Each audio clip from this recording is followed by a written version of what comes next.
Olá, bom dia, tudo bem com você? Tudo bem com a sua família? Que a graça do nosso Senhor e Salvador Jesus Cristo alcance você e toda a sua casa, em nome de Jesus. Amém?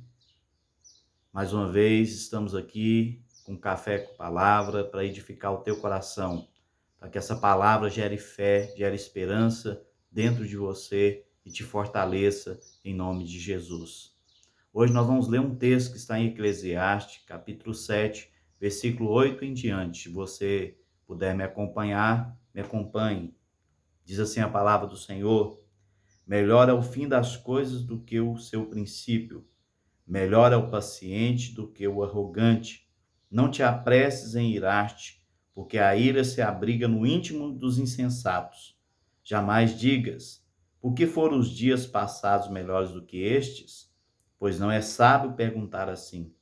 Boa é a sabedoria havendo herança, e de proveito para os que veem o sol. A sabedoria protege como protege o dinheiro, mas o proveito da sabedoria é que ela dá vida ao seu possuidor. Atenta para as obras de Deus, pois quem poderá endireitar o que ele torceu? No dia da prosperidade, goza do bem, mas no dia da adversidade, considera em que Deus fez tanto este como aquele, para que o homem nada descubra do que há de vir depois dele.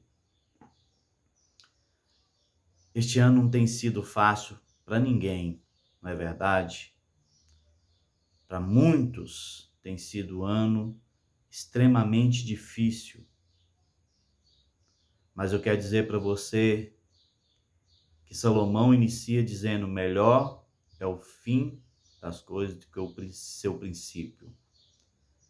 Nós não sabemos o fim das coisas. Nós não sabemos quando vai findar essa circunstância em que nós estamos vivendo. Nós não temos a resposta para isso, mas Deus tem. A resposta final está com Deus, está escondida em Deus. Eu gostaria, neste dia, de levar você a se voltar para Deus, porque Salomão diz: melhor é o fim das coisas do que o seu princípio. E logo diante ele fala: melhor é o paciente do que o arrogante. Neste patamar de paciente e arrogante, gostaria que você ligasse o paciente ao sábio e o arrogante ao tolo. E começando pelo tolo e arrogante, eu gostaria de te falar de coisas que nós não devemos fazer nesse período onde nós não estamos compreendendo o que estamos passando. O que nós não devemos fazer? A primeira coisa, não nos apressar em irar. Ele diz: não te apresses em irar-te, porque a ira se abriga no íntimo dos insensatos. Ou seja, não se revolte contra as circunstâncias, não procure expressar ira e arrogância com aquilo que está acontecendo. Eu sei que existem falhas humanas, eu sei que existem negligências humanas, e contra essas coisas nós devemos nos indignar, mas mesmo assim não expressar uma ira destrutiva, mas sabemos combater aquilo que precisa ser combatido sem expressar uma ira violenta. Mas quando fala não se irar, é não se irar por aquilo que está acontecendo, por aquilo que acometeu as nossas vidas, porque muitas coisas acontecem exatamente por causa das nossas falhas, por causa da ganância humana e por causa de muitas coisas que o próprio homem constrói para si. O próprio fato de quererem obter algo pode fazer com que o homem desfrute de situações ou crie situações que possam prejudicar não somente ele, mas toda uma sociedade e várias outras nações. Então, não é irar-se contra a situação em si, porque muitas das vezes acontecem situações que nós não planejamos, que nós não compreendemos, que fogem ao controle de todas as nações, como nós temos visto hoje. Mas ele fala também: jamais digas, porque foram os dias passados melhores do que estes, pois não é sábio perguntar assim. Quer dizer, o arrogante, ele se revolta contra a situação. O arrogante, ele questiona a situação, mas de maneira soberba, de maneira errada, e algo que o arrogante não consegue perceber é que ele não consegue extrair lições daquilo que ele está vivendo.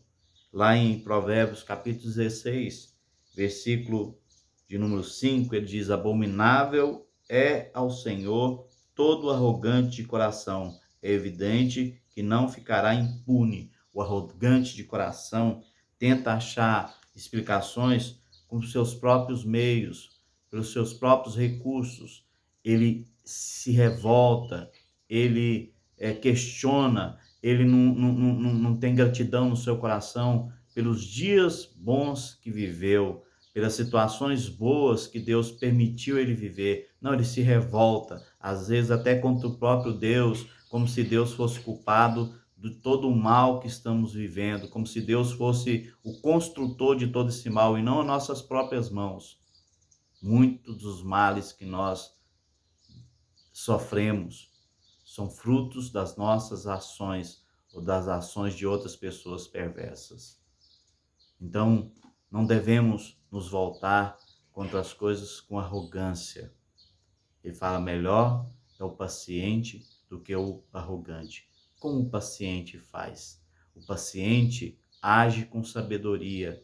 Eu li aqui, a sabedoria dá vida ao seu possuidor. A sabedoria é melhor do que a herança. E o que o sábio faz? O sábio demonstra paciência nesse momento de crise. O sábio aprende a considerar em Deus. O sábio se volta para Deus, procurando resposta em Deus e na palavra de Deus. O sábio não se volta nem se revolta contra a circunstância em si. O sábio procura compreender e aprender com aquela situação. Eu quero te desafiar a isso, a ser sábio, aprender com aquilo que nós estamos vivendo, com as situações que nós estamos vivendo, e a se aperfeiçoar, se aprimorar, procurar descobrir em Deus uma maneira de você se tornar alguém melhor, de você fazer com que a sociedade se torne algo melhor, um lugar melhor. Talvez você exercendo misericórdia, talvez você socorrendo as pessoas, você dando atenção para as pessoas, mas você gerando a mudança que permite que as coisas mudem, que a sua sociedade mude, que as pessoas em volta de você mude.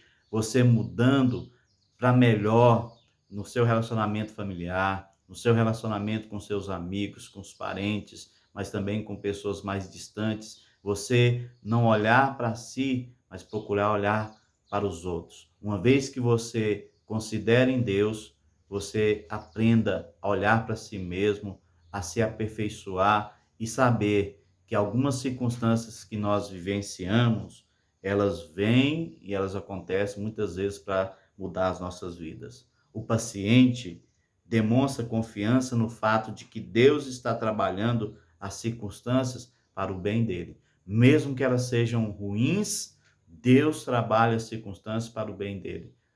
O sábio, ele age com paciência. O sábio, ele analisa as coisas de acordo com a palavra de Deus. O sábio procura respostas em Deus, não se revoltando contra a circunstância em si. Ele procura saber o que Deus deseja ensinar por ele, para ele, através daquela circunstância. O que Deus deseja mudar nele devido àquela circunstância que ele está vivendo. Porque é assim que nós somos aprimorados, é assim que nós enfrentamos as situações de maneira correta e de maneira sábia. O verso 13, ele diz: atenta para as obras de Deus, pois quem poderá endireitar o que ele torceu? No dia da prosperidade goza do bem, mas no dia da adversidade considerem que Deus fez tanto este como aquele, para que o homem nada descubra do que há de vir depois dele. Ou seja, tem coisas que nós não iremos entender, nós não conseguimos enxergar quando será o fim do que nós estamos vivendo, mas Deus enxerga. Então, Deus faz isso para que nós descubramos que nós dependemos dele, porque todas as coisas ocultas estão nele, estão escondidas por ele. As coisas reveladas pertencem aos filhos dos homens, diz a Bíblia, mas as coisas secretas pertencem ao Senhor. Aquilo que é secreto está escondido em Deus. E só por meio de um relacionamento com Deus nós descobrimos aquilo que está em secreto. Então, nesse momento, procure ter gratidão pelos benefícios que Deus trouxe, até pelos sofrimentos que nós tivemos. Porque há benefícios em meio aos sofrimentos. Há algo que Deus deixa de positivo na minha vida e na sua vida. Procure descobrir quais são as coisas positivas que Deus deixou na sua vida, na vida da sua família, quais são os benefícios que Ele trouxe, e procura entender que Ele é soberano sobre todas as coisas, e aquele que confia, ele deve expressar uma fé, aquele que confia deve expressar uma dependência de Deus, aquele que confia deve se sujeitar à vontade de Deus. Que seja feita a tua vontade, assim na terra como no céu, diz a oração do Pai Nosso. Que a vontade de Deus seja feita aqui na terra como ela é feita no céu, em nome de Jesus. Amém? Que Deus abençoe você e fortaleça o teu coração, em nome de Jesus.